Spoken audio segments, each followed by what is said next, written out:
வணக்கம். நான் அருப்புக்கோட்டை தங்கப்பாண்டி ஜுவல்லர் பேசுகிறேன்.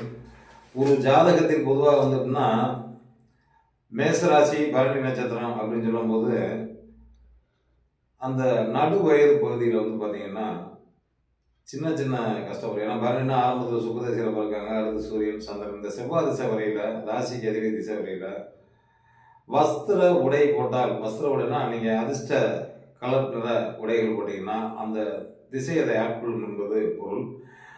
அந்த திசையில் பார்த்தீங்கன்னா நீங்கள் பார்த்தீங்கன்னா மேசத்தில் சூரியன் உச்சம் பெறாரு, அல்லது செவ்வாய் 1 8 ராசிக்கு 8 இருக்கிறனால இந்த உடை போடுற ஆண்கள் பெண்களாக இருந்தாலும் கலர் நீங்கள் இளம் சிவப்பு, இந்த கலரு இந்த மாதிரி நீங்கள் ஒயிட்டு இந்த மாதிரி போட்டு வந்தீங்கன்னா அந்த திசையில் ஒரு 4-5 கலர் வச்சுக்கோங்க. அந்த மாதிரி சார்ந்தது வாழ்க்கையில் வெற்றி வருது. வஸ்திர உடை என்று சொல்வது வஸ்திர வண்ணங்கள். நிச்சயமாக நாளும் மழை நடக்கும். நல்ல கதைக்கு வீடியோ. நன்றி, வணக்கம்.